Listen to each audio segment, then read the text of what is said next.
Morenita, nuquiseña, qué bonita polleras tiene. Morena, sirena, azótame la pollera y azótala y azótala. Hola, esto es Radio Semilla, les saluda Felipe Álvarez desde Cotacachi, Ecuador. Bienvenidos, bienvenidas. Este es el podcast de la Red de Guardianes de Semillas. Aquí nos dedicamos a la regeneración ecológica y social. Y sí, lo que oyeron es música del Pacífico colombiano con sabor a mar y a selva, directo desde el Chocó, como nuestra invitada de hoy, Josefina Klinger. En este episodio nos cuenta su historia de vida y cómo pasó de ser una niña en situación de pobreza en las periferias a ser la lideresa que cambió la historia de su pueblo y de su región a través de un modelo basado en la revalorización de su cultura y la riqueza de su territorio. Ella tiene 2 charlas TED espectaculares, las pongo en las notas. Fue reconocida con el premio a la Mujer CAFAM en el año 2015 y hace un par de semanas recibió el premio a Mujeres de Coraje 2022 de parte del Departamento de Estado de Estados Unidos por el liderazgo social ejercido en su región. Mejor dicho, tremenda mujer, tremenda invitada. Ahora, el anterior año tuvo que salir de Colombia porque recibió una amenaza. Y al ritmo que asesinan líderes sociales y ambientales por allá, ella sabía que tenía que tomárselo en serio. Entonces anduvo por estas tierras y la conocí porque hoy está involucrada con el proyecto Muisne desde adentro, que es de mi hermana Isabel y mi cuñado Paolo. Él es invitado en la primera temporada. También les recomiendo el episodio 8, Manglar Adentro, para quienes quieren aprender más sobre el manglar y la cultura negra campesina en el Ecuador. Y bueno, hace rato queríamos también honrar a nuestros queridísimos oyentes en Colombia con una invitada de su país aquí en el podcast porque es una de nuestras audiencias más grandes y qué alegría que sea con una invitada de este calibre. Les invito a que chequen la revista Ecuador Terra Incógnita, la primera revista geográfica ambiental del Ecuador, llena de fotos increíbles, temas de naturaleza, ambiente, cultura, geografía, historia y mucho más. Sígala en Facebook, en Instagram como @Ecuador Terra Incógnita.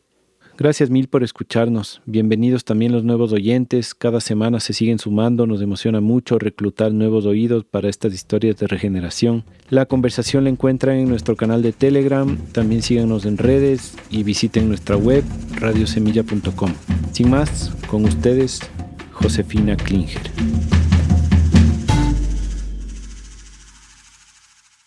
Josefina Klinger. Contra viento y marea, finalmente hemos logrado sentarnos juntos presencialmente a tener esta conversación. Es un honor y un gusto tenerte en Radio Semilla, un honor y un gusto estar conversando contigo. ¿Cómo llegas hoy, José? ¿Cómo estás? Felipe, muchas gracias. Un honor también para mí. Siempre digo que nada es casual y que al mar le aprendí que todo tiene su momento. Entonces, bueno, estamos aquí para conversar, para hablar de la vida y ojalá podamos conectarnos, como digo yo, desde el corazón para que nos fluya. Que así sea. Y así es. José, me gustaría primero si es que nos cuentas un poco sobre tu infancia, de dónde vienes y cómo fue tu infancia. Bueno, pero primero quiero abrazar pacíficamente a los que pueden escuchar y conectarse con este podcast. Decirles que, bueno, yo soy una mujer. Me defino como un espíritu que tiene el enorme privilegio de estar encarnada en un cuerpo de mujer negra, de haber nacido en el Pacífico, de ser colombiana, de tener mi ombligo enterrado en el Chocó y específicamente en un lugar que se llama Nuquí. Tener el ombligo enterrado significa que a nosotros nos enterraban el ombligo. Primero nos obligaban con un elemento de la naturaleza para que tuviéramos propiedad de ese elemento. Entonces, si querían que fuéramos trabajadores, nos obligaban con arriera. Si querían que fuéramos fuertes, un pilar para nuestra familia, nuestra sociedad, nos obligaban con guayacán. Y el ombligo, cuando caía, por un tema de simbología y de sabiduría ancestral, nos los enterraban en un lugar donde estuviera un árbol o una planta. En el caso mío, lo enterraron en un lugar que ya desapareció porque el mar lo recobró. Y por eso digo que mi ombligo no se lo ha tragado ninguna ballena porque ellas solo comen krill. Y él debe andar flotando donde haya agua y no conoce límites. Entonces yo soy de aquí y de allá. Así que yo me defino por eso como un espíritu. E incluso no es casual, nosotros elegimos dónde nacer, los padres, el entorno donde vamos a cumplir la misión. Y lo digo antes para poder decir que si bien en esa infancia hubo tantos vacíos, cuando aprendí esto, dejé de presentarme como lo que tenía, el nombre, los padres, lo que me dieron, y empecé a entender que quería presentarme desde el ser, desde la elección que hice para encarnar en un cuerpo de mujer negra, de haber nacido en una de las periferias de Colombia, de los sitios más estigmatizados, más desatendidos, más saboteado y mal administrado. Porque uno empieza a pedir haber nacido en otro tipo de familia, en otras circunstancias, en otra ciudad, en un lugar más completo, menos estigmatizado.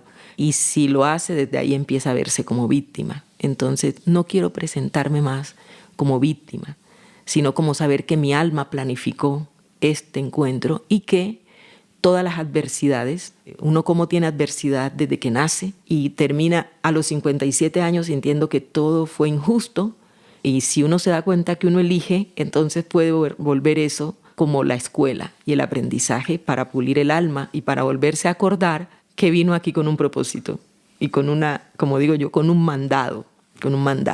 Entonces yo nací en ese lugar y soy el resultado en este mundo físico de una relación extramatrimonial de mi papá, que había salido de la zona de Nariño, que queda, dijéramos que Nariño es límite con Ecuador, y mi papá migró hacia el norte a sus 17 años. Un hombre guapo, pintoso, muy inteligente, hizo 20 hijos aproximadamente. ¡Wow! Con la misma, pero con 6 mujeres distintas. Entonces yo soy el resultado de una relación extramatrimonial. Él era mucho mayor que mi mamá. Mi mamá venía de otra relación, ya tenía 3 hijos, y justo yo soy la penúltima hija de mi mamá y yo ocupo el penúltimo lugar en cada una de las historias de ellos. Entonces tengo 17 hermanos de padre y 4 hermanos de madre, pero ninguno es hermano completo. Entonces ahí ya había una circunstancia que marcaría lo que ha sido mi historia, porque finalmente yo elegí 21 medio hermanos, pero no había un solo hermano que se comprometiera con el alma y con su fuerza hacia a mí, protegerme y todo, como pasa en otras personas que sus hermanos se la juegan todo. Yo aprendí hoy a recobrar eso, pero eso no estuvo presente. Y de todas maneras era una relación extramatrimonial. Mi papá embarazaba a su esposa con la que tuvo 9 hijos a la vez que embarazaba a otra en la calle. Eso yo ahora lo trato de entender y yo no, eso no tiene caso, pues, para que no hubiesen circunstancias adversas. Mi mamá se va para Panamá, eso todo ocurre en Nuquí. Mi mamá se va para Panamá, yo creo que yo tendría 3 años o 2 cuando ella se va, no tengo clara la película ahí. Lo que sí sé es que con mi mamá viví circunstancias también muy adversas. Creo que ella no tenía muy interiorizada la maternidad, pues porque su primer compromiso fue cuando tenía 14 años. Y en ese tiempo no era por amor, era porque debía ser y los papás prácticamente las entregaban y le daban permiso a la pareja. Entonces en Panamá me acuerdo, la veía irse en el río, por el río, tengo todavía el recuerdo lejano. Y un recuerdo que hace poco, en una entrevista en Colombia, no se lo había contado a ningún periodista. Ese es un personaje muy especial que se conecta mucho con mi historia, con lo que hago, y sacó información que no, así que voy a permitirme hacerlo aquí. Uh-huh. Y es que yo creo que tenía unos 4 años todavía. Mi mamá se fue por el río, todavía tengo la escena, y yo me quedé en el pueblo. Y siempre, en otras ocasiones, yo había subido a una tienda, a un lugar donde vendían una tienda. Y había una mujer que siempre nos cogía a varios niños, nos daba confite, nos daba dulces y nos dejábamos chuzar con aguja. Yo creo que ella jugaba a ser enfermera con nosotros. Pero yo ese día no quería. Y ella me llamaba y se ponía muy molesta porque yo no quería subir. Las casas eran palafíticas, eran altas porque pues, el río en el Pacífico, donde el agua sube y baja, sabiamente las casas son altas, son montadas como en zancos, en columnas. Y como mi tamaño no alcanzaba tenía que subir la escalera, alguien me subió y me puso en presencia de ella. Y ella, muy molesta, tenía un cuchillo en la mano y me lo enterró en mi cabeza. Y pues al punto que yo tengo la edad que tengo y tengo todavía el roto ahí, la huella ahí. Y ese cuchillo cayó cerca a mi ojo y tengo una cicatriz que logra verse ahí. Y eso solo me acuerdo que decían que la iban a llevar al manicomio, la iban a encerrar porque había sido un caso. Y yo creo que ahí hay una de las primeras circunstancias de vida, de adversidad frente a lo que de ahí en adelante con otro tipo de heridas me iba a encarar hasta hoy, ¿no? Pero me salvé.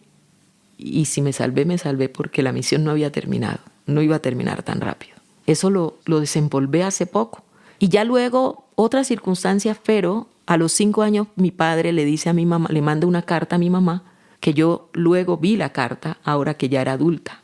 Ya comida por polilla, se la va comiendo, pero ahí estaba la letra impecable de mi papá, donde pedía a su hija. Y mi mamá me manda en un viaje largo de Panamá a Nuquí, era en barcos, era en lanchas. Por mar. Por mar.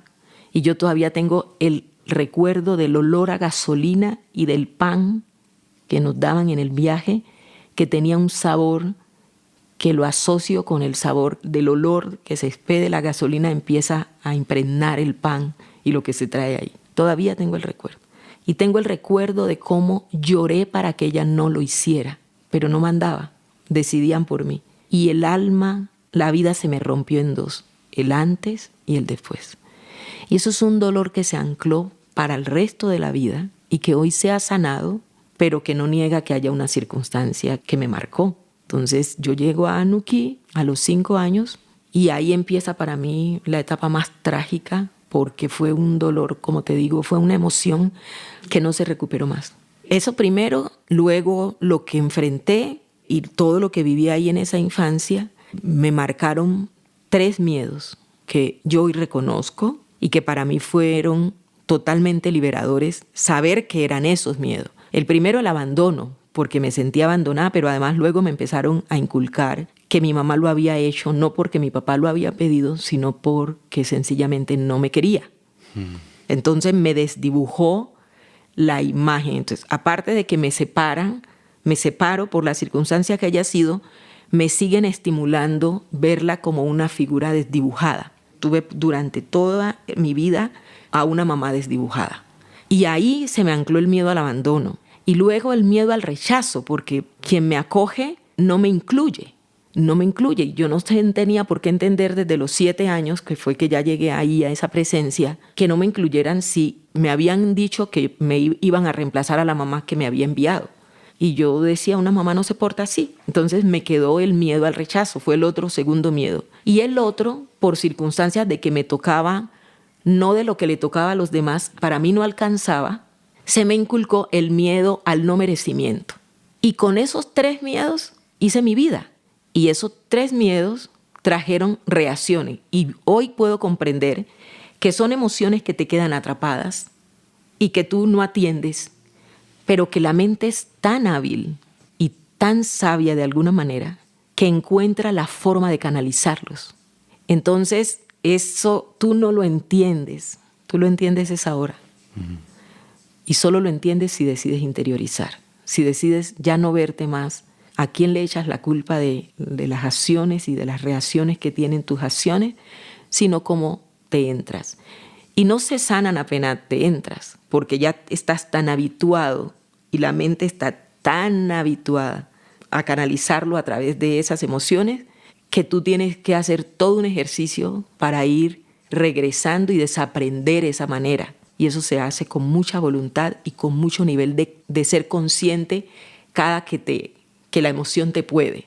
Claro, eso te lo puedo hablar hoy con toda la tranquilidad, pero mientras ejercí la vida, pues no lo podía entender. Pero eso es. Y me parece siempre muy importante remarcar en una entrevista que me hacen eso, porque normalmente cuando ya hemos hecho cosas que la gente se inspira en ella, nos idealiza y cree que la gente aplaude los logros, la cosecha, pero la siembra es donde para mí está el mérito.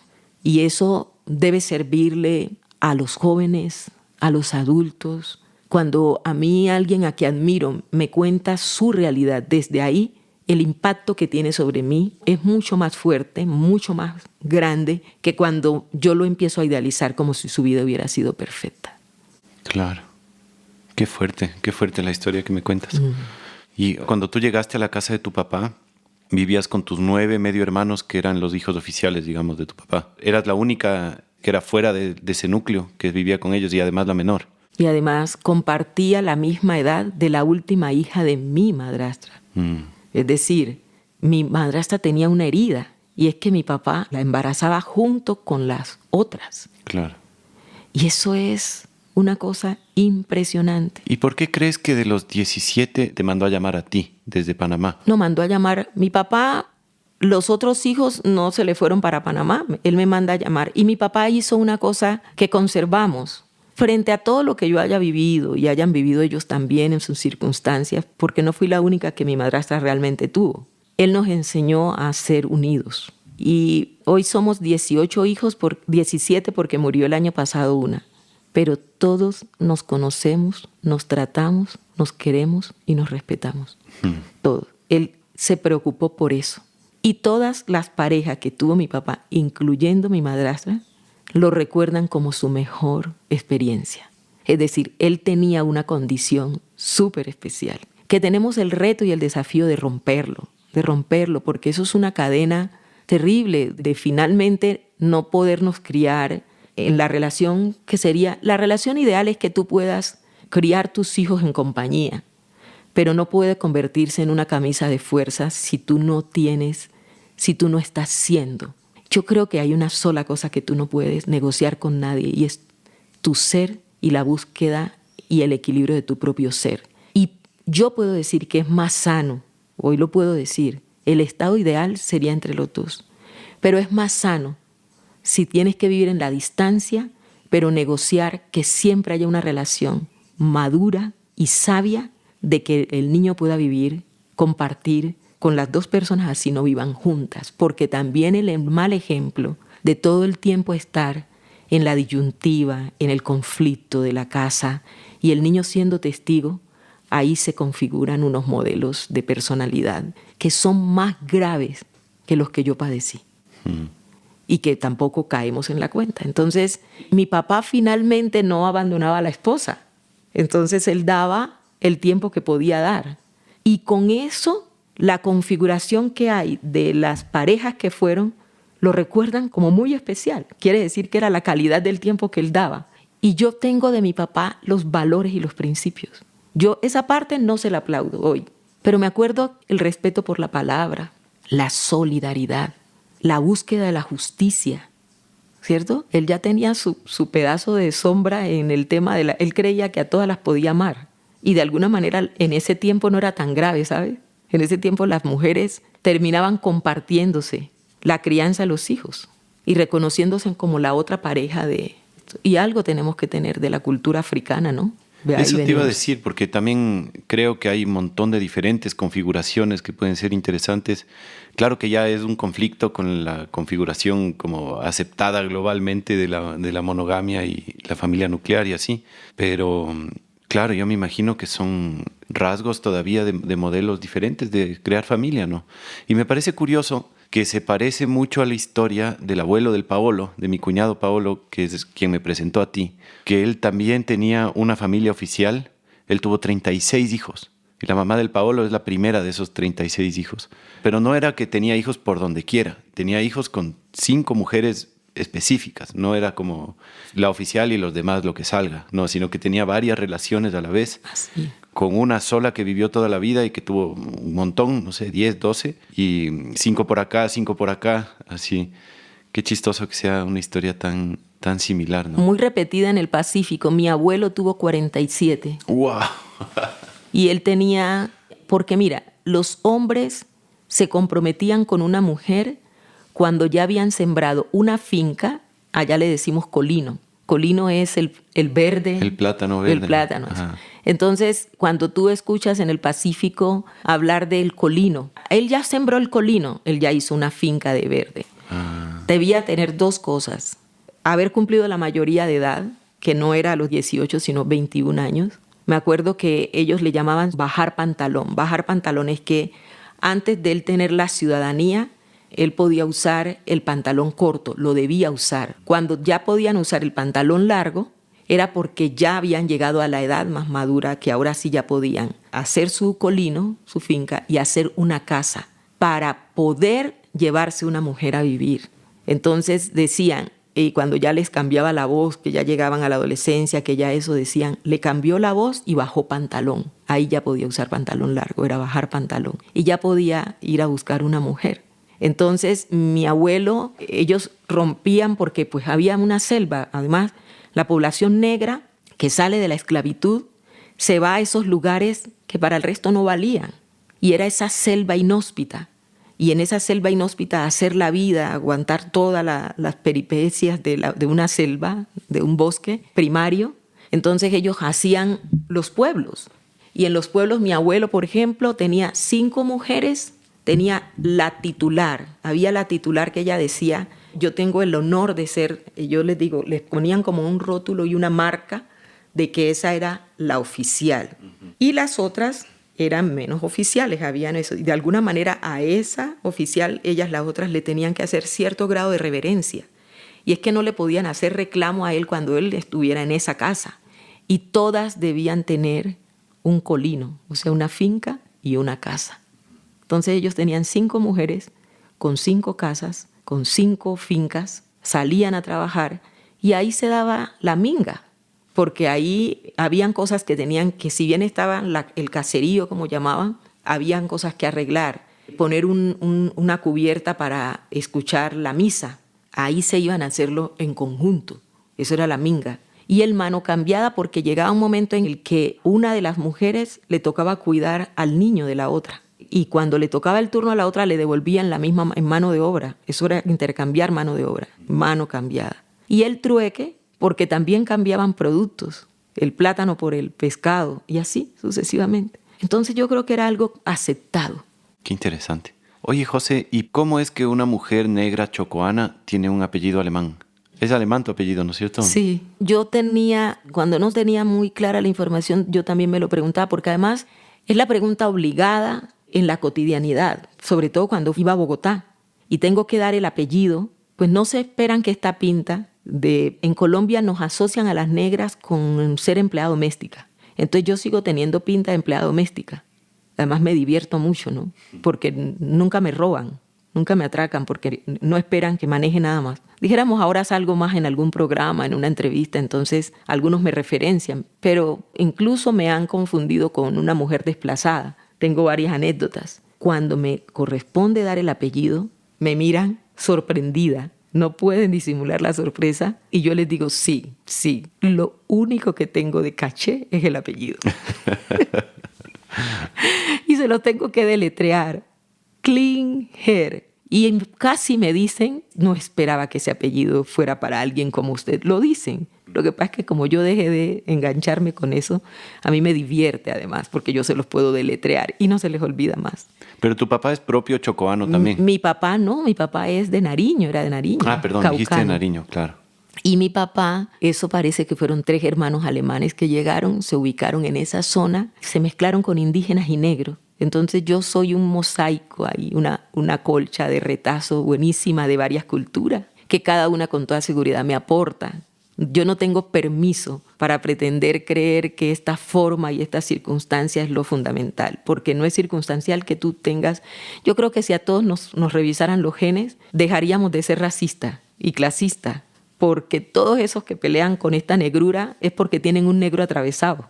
Y yo les digo, ustedes tienen un negro atravesado y no lo aceptan porque les enseñaron un poco de pendejadas, como digo yo, de prejuicios, pero con toda seguridad que tienen. Todos somos un champú de todo. Todos somos un champú y ojalá pudieran en Colombia, en Latinoamérica hacer ese estudio porque ahí están los genes. Yo tengo claramente marcado el carácter de los alemanes, claramente marcado. Pero tengo la magia de la negrura, de todo eso, y tengo la filosofía de vida de los indígenas cuando están centrados también, el amor por la tierra y todo. Y tengo los desórdenes típicos de no sentir eso en algún momento, sí que esa es una mezcla. Y yo decía que seguramente habían venido unos alemanes por el platino, porque parece que la presencia de alemanes en Colombia fue motivado no por el oro, sobre todo en el Chocó. no por el oro, sino por el platino. Chocó produce platino. Y que habían dejado los genes, y a mí me había tocado uno de esos genes. Se llevaron el oro y dejaron los genes acá, y a mí me tocó. Esa era una de mis teorías. Y la otra teoría era que como se heredaban los apellidos de los amos, pues lo más seguro habían heredado ese Klinger de ahí y todo. Yo no siento tanto orgullo porque sea alemán, sino por lo que ha podido aportar y poderme dar cuenta que somos un mosaico. Y también en el caso de Klinger, me imagino que son los mismos que acá en el siglo XIX. En otro episodio con Gabriela Bonifaz, ella nos contaba que ellos están en Cayambe, que es aquí al norte de Ecuador. Que en la hacienda en la que están fue una vez en el siglo XIX de una señora Klinger. Y probablemente si estaba en Nariño, tu papá, fueron subiendo desde acá, desde Ecuador hacia allá. Total, yo me siento muy ecuatoriana. ¿Ah, sí? Sí. Mira, las fronteras son un invento precisamente de los humanos para separarnos. Y en especial en el Pacífico, que tú ves, digamos, toda la costa esmeraldeña y Toda. el Pacífico Es colombiano igual. debe ser muy parecido. Es igual, mira, es igual. Hoy estamos vibrando distinto por las creencias que se nos inculcaron. Y las fronteras finalmente tienen un impacto, ¿no? Es una decisión política hacer las fronteras. El desafío de los humanos es entender eso, que hay una forma de organizarse para que pueda haber cierta convivencia, pero que nosotros somos de la misma fuente. Somos de la misma fuente. Entonces, vernos separados. Pero tú ves, cuando yo recorro Esmeralda y recorro y puedo llegar a Tumaco y luego llegar a Nuquito, nosotros estamos en el Pacífico Norte tirando a Panamá. Y este es el Pacífico Sur, Nariño. Sur del Chocó, digamos. Sur del Chocó. Y toda la franja se llama Chocó biogeográfico. Entonces tenemos características similares. Sí que yo vuelvo y te digo, mi ombligo anda flotando donde hay agua. Por eso yo soy de aquí y de allá. No tengo pega con eso. Qué lindo. Vamos hablando de eso, del entorno, de Nuquí. Cuéntanos un poco cómo es el Chocó en tu lugar. ¿Cómo es Nuquí? ¿Cómo es Utría? ¿Cómo es ese sector del Pacífico? Mira, nosotros somos una selva interrumpida por el agua. Y el agua en muchas manifestaciones. Ese es todo el Pacífico, pero voy a empezar desde describir el Chocó. El Chocó es el único departamento, lo que ustedes le dicen provincia, en Colombia que tiene dos mares, el Pacífico y el Caribe. No hay otro que tenga esa ubicación y ese privilegio. Todo el estrecho del Darién junto a Exacto, los dos. pues ¿no? nosotros somos la entrada de Centroamérica a Suramérica, o sea, nosotros somos la puerta, la que recibe ahí. Está el famoso tapón del Darién, un sitio con la mayor biodiversidad. Y eso hoy nos tiene abocado a una situación muy compleja, pero tiene unos privilegios que no se han usado. Entonces tenemos dos mares y tenemos agua en toda su manifestación. Páramos, ciénagas, lagunas, los mares, los ríos, las quebradas, las cascadas, las aguas termales. Y nos llueve día de por medio. Tú sabes el poder que hay ahí y el privilegio que hay ahí. Porque el agua para mí es el fundamento de la vida. Y nosotros somos agua.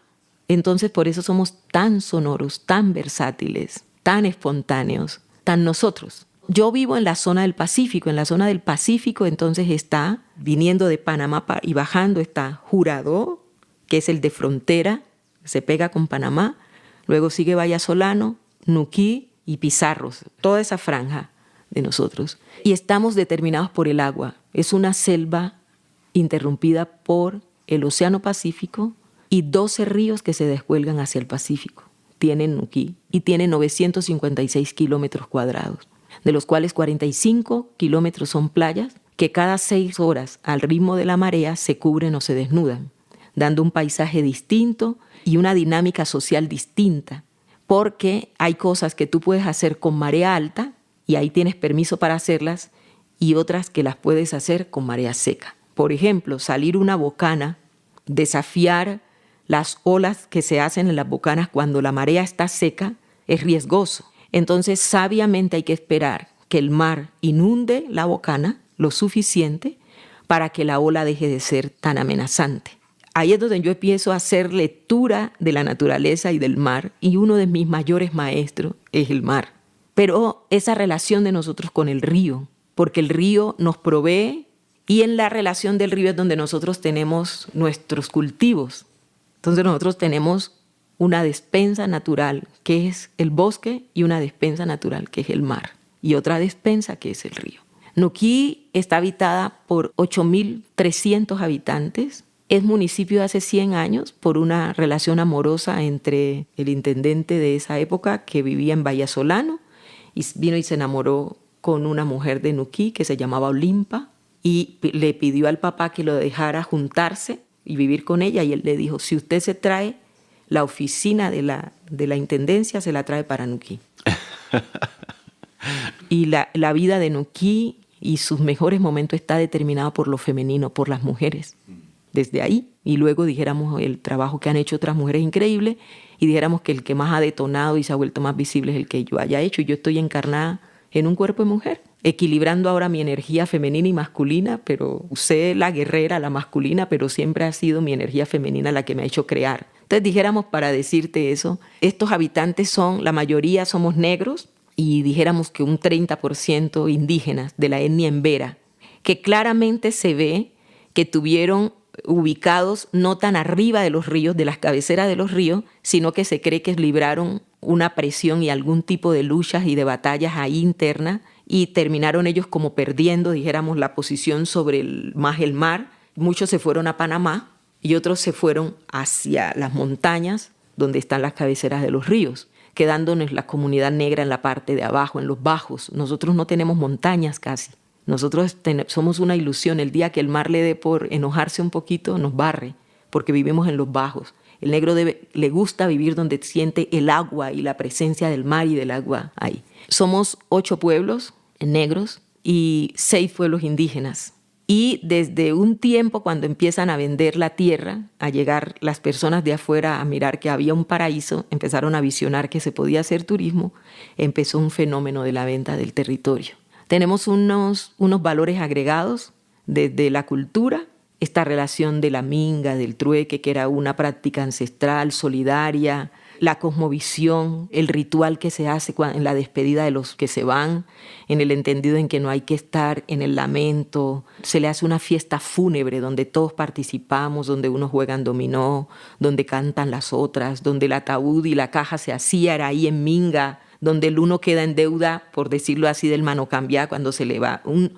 Una persona que se muere aún en Nuquí, sus familiares tienen poca exigencia económica porque allá todo el mundo aporta. Tú no puedes llegar a un velorio a Nuquí sin llevar el café o sin llevar un poquito de azúcar. Siempre, todos sentimos que debemos poner. Eso es muy bonito. Y si el cadáver es un niño, no se le llora, sino que se le canta arrullo. Esa práctica cultural, las plantas, el uso de las plantas, el uso de la magia, eso agrega desde la cultura. Y la sabiduría de los ecosistemas, saber los tiempos de cosecha, cuándo es propicio tal cosa, qué fase de la luna.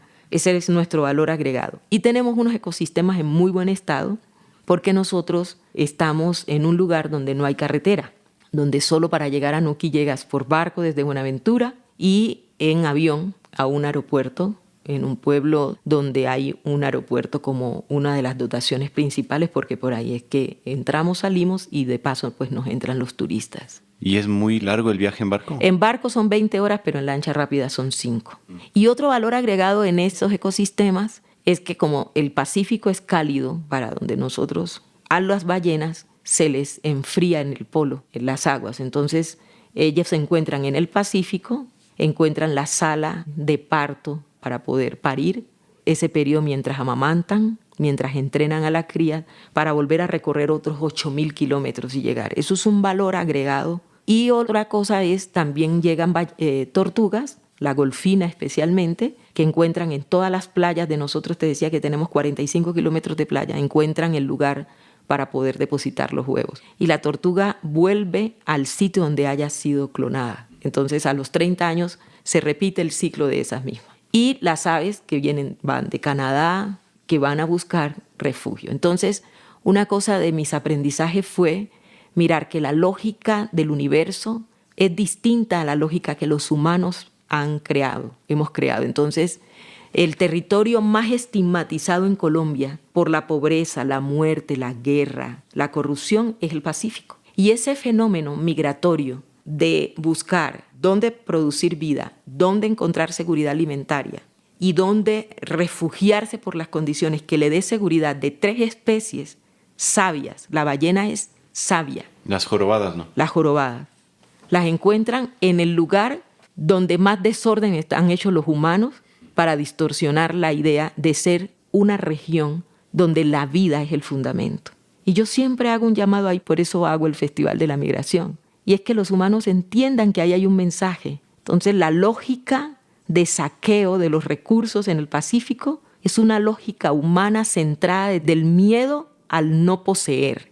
Y estas especies llegan y buscan justo esa zona para crear vida y para buscar alimento y para tener seguridad.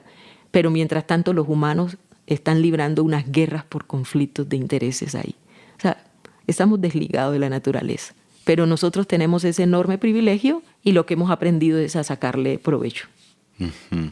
Ahí me comienza a cerrar las dos cosas que nos has contado, ¿no? Un poco tu historia, tus heridas de la infancia, estos valores o antivalores que se asientan de la pobreza y de la escasez y de ver hacia afuera como que lo central o la capital o lo que está afuera es donde está el valor, que pasa mucho en las periferias, ¿no? Por este mismo fenómeno que tú cuentas. Entonces tú estás creciendo en esta situación, en este ecosistema increíble. ¿Cuándo es el momento en donde despiertas? Donde dices, no, aquí estoy. ¿Qué pasó?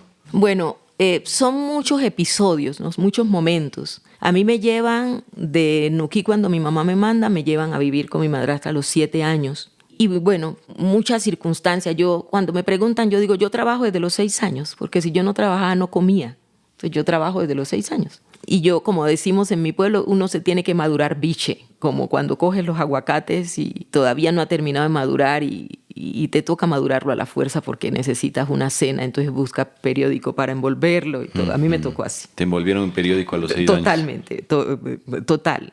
Entonces yo crezco rota, yo crezco muy rota. Y a los 17 años, cuando estamos rotos, entramos a esa etapa de la adolescencia. A los 15 años me rebeldicé y cada quien busca, como su palabra lo dice, la adolescencia es adolecer. Ya uno no es ni niño ni adulto. Y en ese limbo es como si estuvieras galopando en una cosa muy confusa. Se te caen los ídolos y te resistes a la autoridad. Entonces, si has traído tanta desinformación, tantas cosas que no te dieron asidero, pues tú estallas ahí y todos buscamos dónde refugiarnos, ¿cierto? Yo hoy le muestro a los jóvenes con toda la claridad y la honestidad cómo fue la mía, para no mostrárselo desde el moralismo ni nada, sino para mostrárselo de que es una etapa que va a pasar, pero que se pueden tomar unas decisiones con ese nivel de inconsciencia para rebelizarnos contra los que nos sentimos que nos oprimían y finalmente nos terminamos haciendo daños nosotros, pero además unas que no tienen reversa. Y una de esas es la maternidad. Entonces yo quedé en embarazo en esa revoltura de emociones.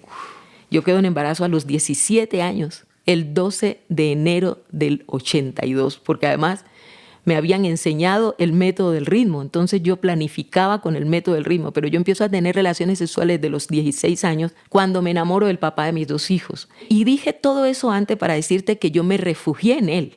Era el único que no me excluía, era el único que me abrazaba, era el único que me hacía valer y yo era rota creyendo que no valía, creyéndome fea, creyéndome menos, totalmente discriminada. Entonces yo me refugié en él y todos buscamos en qué refugiarnos. Venimos desempoderados y le decimos a alguien, usted es el responsable de mí a partir de ese instante.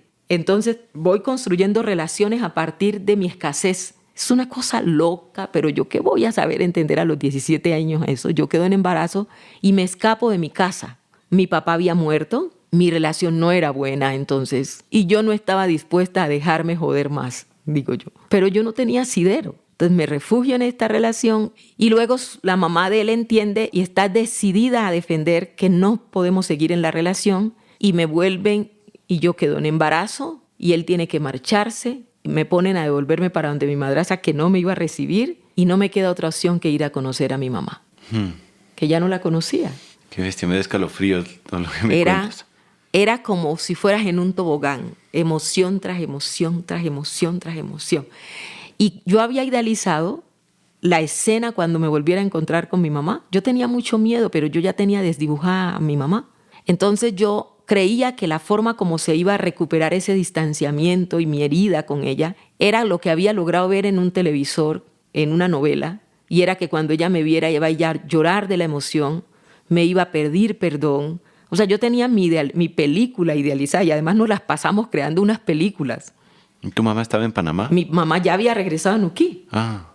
y ella me había mandado a buscar, pero yo no quería ir donde ella, porque sentía que cuando la necesité no estaba. Te habían dicho que no te quería. Total, exactamente, pero ya tenía 18 años, a punto de parir, y cuando me vio me dijo hola, y yo volví a llorar, porque me parecía que no me quería. Bueno, y ahí es la historia, tengo el hijo, ella me empieza a poner como unas reglas que yo no me siento que me las tiene que poner, y yo me devuelvo con mi hijo para Quibdó, empiezo a estudiar, a terminar mi bachillerato porque lo dejé inconcluso. ¿Te fuiste tú sola a Quibdó? Me fui, me devolví con mi hijo, y ahí pasaron tantas cosas.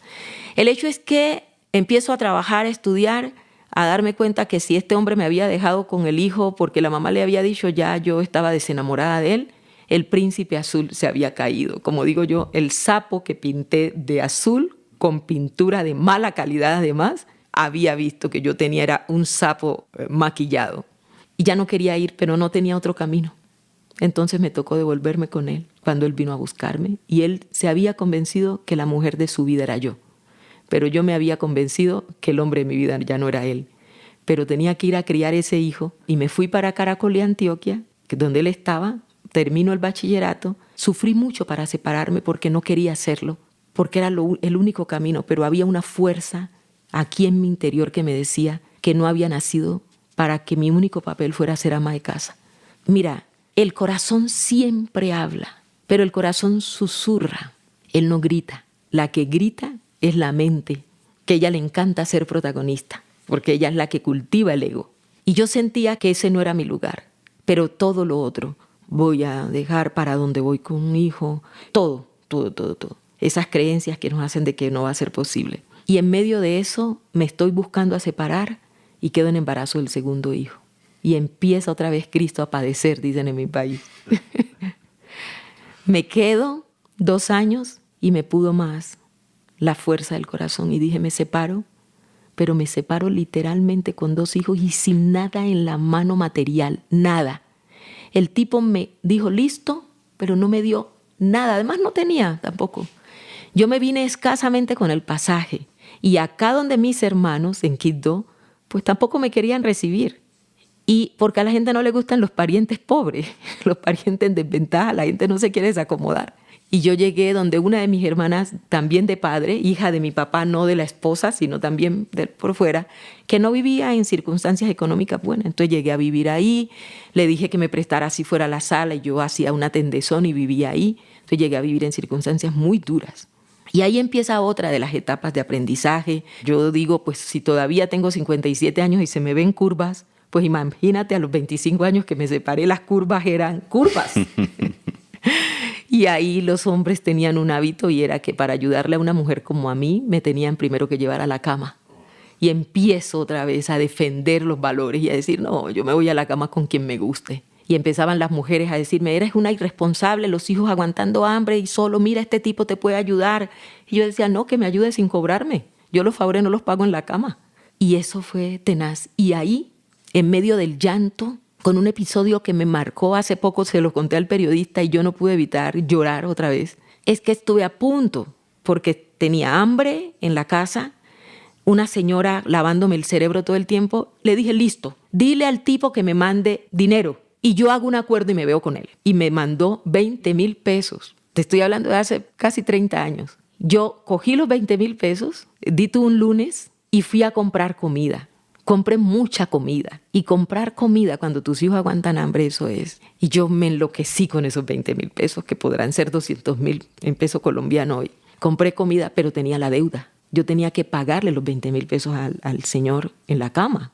Y empieza el corazón a hablar, y la mente, y la creencia. Mi papá me había enseñado a honrar la palabra. Entonces, para mí era un valor enfrentado con otro valor. El hecho es que en la última noche, era un sábado que me tenía que ver con él, el viernes no dormí y el sábado fui a pagar la deuda.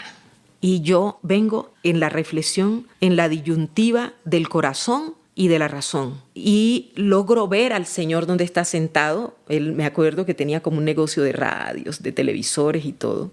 Pero ese señor era el papá de una compañera de estudio cuando yo estudiaba a mis 14 años. Y cuando yo estoy llegando a la esquina que lo alcanzo a ver, me pudo el valor por encima de eso. Y resulta que dije, el que está fallando es él, porque el mayor es él y el corrupto es él. Y el corazón me dijo, no les debes nada. Y salí corriendo. Y me fui, lloré y le dije a Dios, no puede ser que tú, manteniendo los valores y los principios que son la mayor apuesta para mí, yo tenga que recibir sanción. ¿Dónde va a aparecer alguien que me dé la oportunidad sin cobrarme? ¿Dónde va a aparecer el que sea solidario sin cobrarme? Y fue mágico lo que ocurrió. A la semana me aparece una amiga a decirme que me vaya para Nuquí a trabajarle a una farmacia. Y yo le digo, no, ofréceme otra cosa, a Nuquí no, allá solo se quedan los fracasados. Porque ya se me había configurado la creencia de que en la ciudad era que se progresaba. Y ya tenía 2 hijos y yo estaba convencida que yo debiera llevarlos a una ciudad. Claro, era un retroceso regresar. Porque era un retroceso, era condenarlos a la pobreza también. Tenía una desconfiguración del territorio que además me han inculcado. ¿Y cómo te parece que me acuesto? Y a mí siempre me ha llegado información de los espíritus guías y protectores, siempre. Ahora soy consciente, pero antes no. Pero a mí me llega, la intuición se agudiza. Me llegó una y dije, bueno, me puedo ir para Nuquí, pero eso sí, trabajo unos 3, 6 meses máximos con ella y en esos 6 meses yo encuentro un turista que me lleve de empleada doméstica.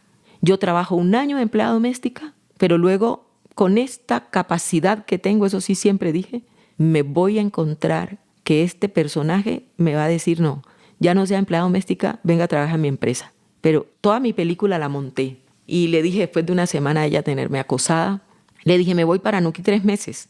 Y me dijo, no, 6 meses. Entonces negocié con ella que 6 meses y me fui para Nuquí. Y ahí es que ahí empieza la pregunta que me hiciste. Empiezo a trabajar, empiezo a ganar estabilidad. Mis hijos empiezan a avanzar en la escuela, tenía casa donde vivir, tenía eso. Y al lado quedaba el hospital. Yo trabajaba en una farmacia. Y al lado quedaba un hospital y estaba el médico rural. Y el médico rural ya se había conocido conmigo como en otras circunstancias y el médico rural empieza a fijarse en mí y yo empiezo a tener una relación muy bonita con él y terminamos siendo novios y yo empiezo a tener ciertos privilegios. Yo paso como si viniera de la historia de todo esto, de la niña maltratada, rota y todo, a encontrar aquí una estabilidad y tengo mi primera lesión. Cuando el territorio te da bienestar, tú encuentras posibilidad en el territorio, tú cambias la mirada. Entonces yo empiezo a cambiar la mirada a la medida que yo encuentro estabilidad. Empiezo a sentirme merecedora cuando el hombre que todas querían, el médico no era un hombre guapísimo que uno dijera wow, pero era el médico. Y acuérdate que hay unos oficios que la sociedad tiene prestigiados y otros desprestigiados. Ser pescador artesanal no quiere ser todo el mundo. A todos le dicen que debe ser el doctor del pueblo, el abogado, el gran economista y eso da estatus. Entonces todas querían con el médico por estatus, pero el médico era un ser increíblemente bello, como ser humano. Entonces, él ahí me enseñó también otras cosas. Y me empiezan a pasar otras cosas y yo empiezo a tener como la historia del príncipe azul con la princesa que llega. Ahí sí, se cumplió. Pero la princesa no se sentía cómoda. Yo no me sentía cómoda. Yo sentía, y bueno, y otro amigo que tenía avión propio, que nos hicimos muy buenos amigos, le agrega valor a toda esta historia y él me regala, este amigo me regala una farmacia en sociedad, la crea y partíamos ganancia. Y a mí me empieza a ir muy bien en todo eso. Yo regalaba los medicamentos, yo dejaba cerrada la farmacia y me iba a atender un grupo juvenil en un lugar. Yo me metía en los pleitos contra los profesores que no daban clase, que echaban a las chicas, que se llevaban a las chicas a la cama. Yo me tomaba todos los pleitos.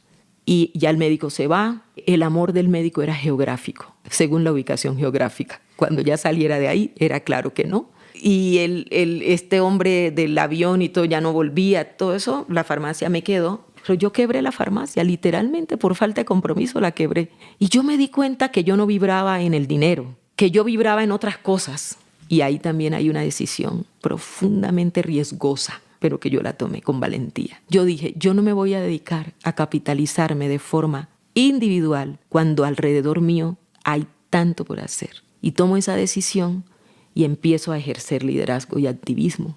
Pero mi liderazgo y mi activismo estuvo basado en lo que se me había configurado y era que el pueblo era víctima, que los negros éramos víctimas de los racistas, que los pobres éramos víctimas de los oligarcas, que las mujeres éramos víctimas de los hombres, todo desde la victimización.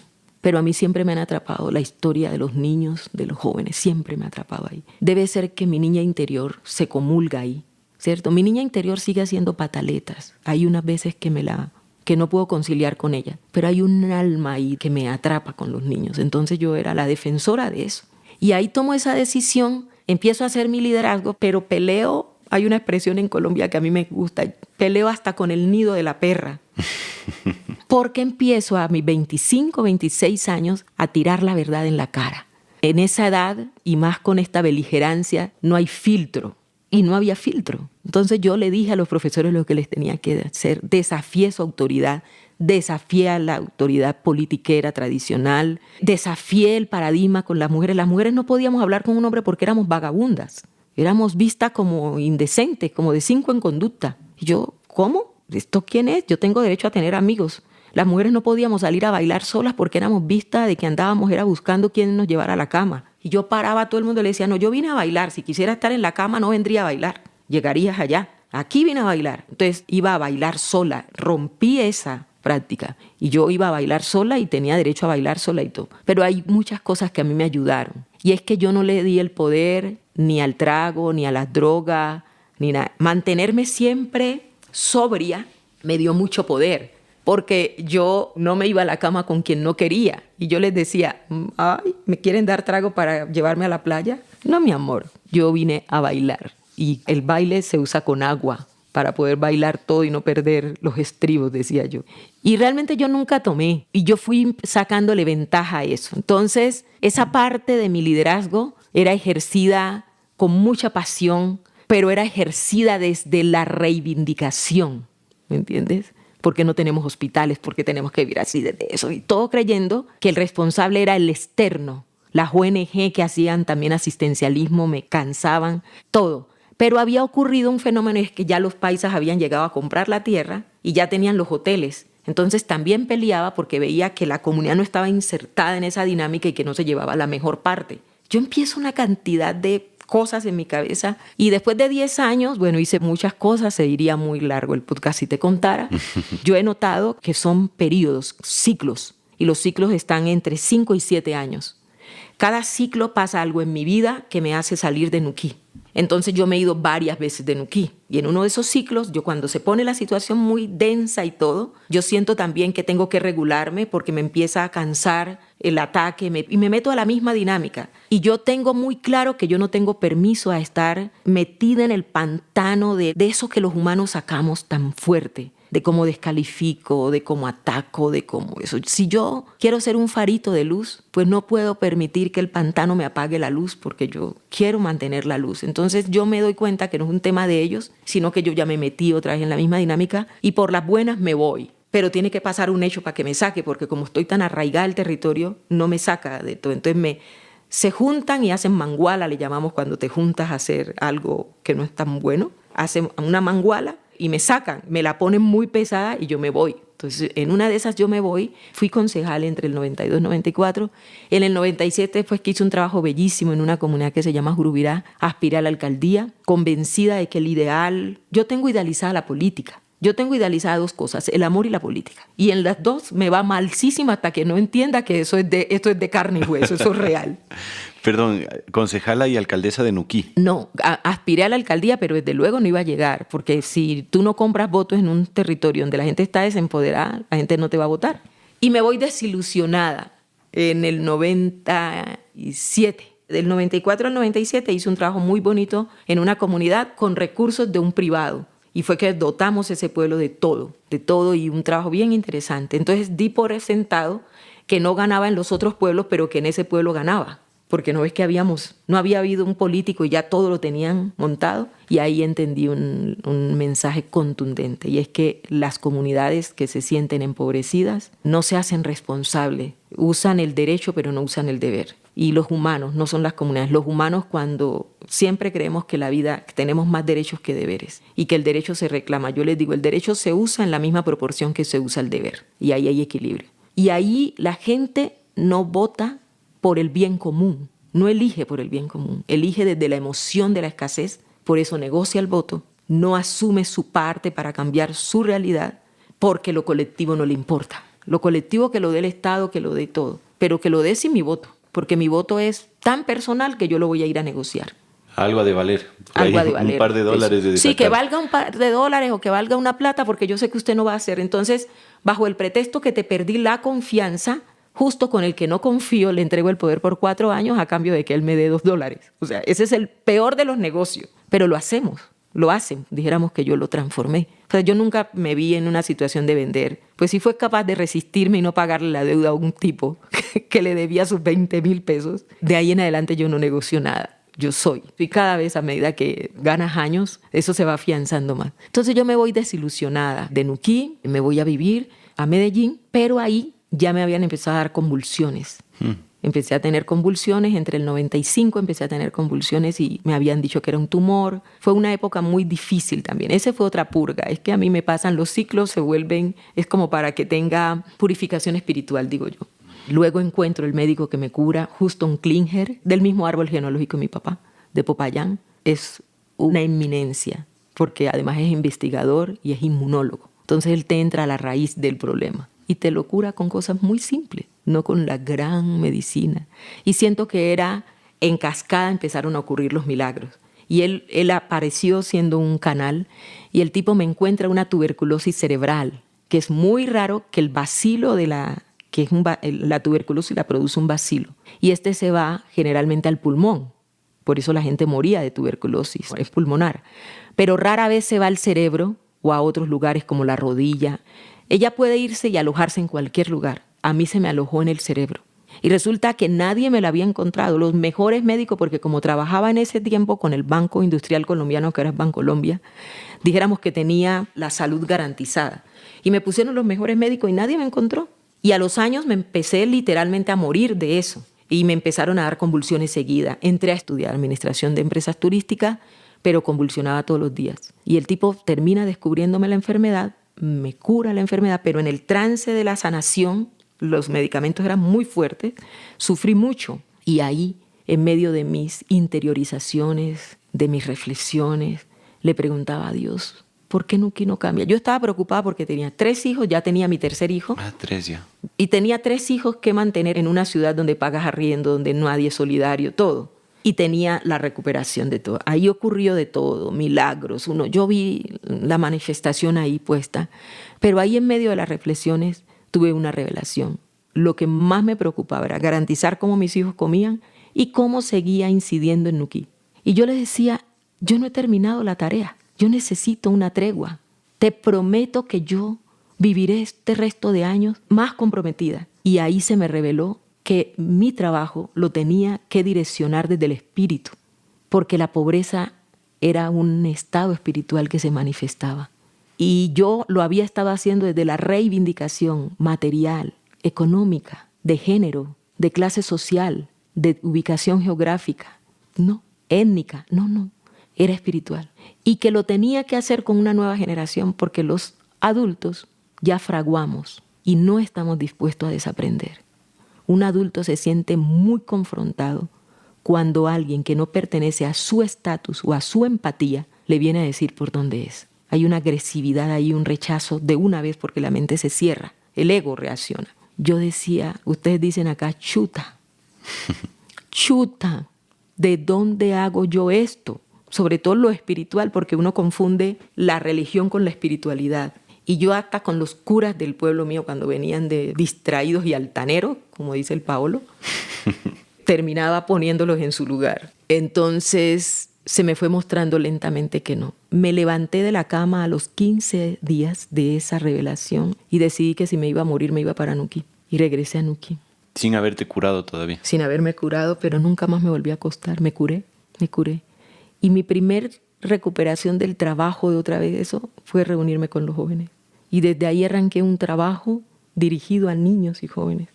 Y en la parte espiritual me empezaron a pasar cosas increíbles y una de esas era, me encontraba con un turista y la comunicación era alrededor ya no de los zapatos, del pantalón que había comprado. Yo normalmente no he tenido por qué ser plástica porque, como digo yo, de ser de marcas porque yo me ponía lo que ya otro no quería. Y me adoctrinaron también que yo lo disfruto tanto que yo creo que me queda más bonito lo que me regalan de segunda que lo que voy y compro en el almacén. Así que yo valoro ese adoctrinamiento. Pero me traían libros, venían con sus libros y me los regalaban. Y yo fui muy buena lectora. Y me empecé a conectar con la selva, con el bosque, a verle la lógica a la naturaleza. Me empecé a conectar con el mar. Y yo empiezo a meterme a esto que no me di cuenta que ahora mi narrativa cambió.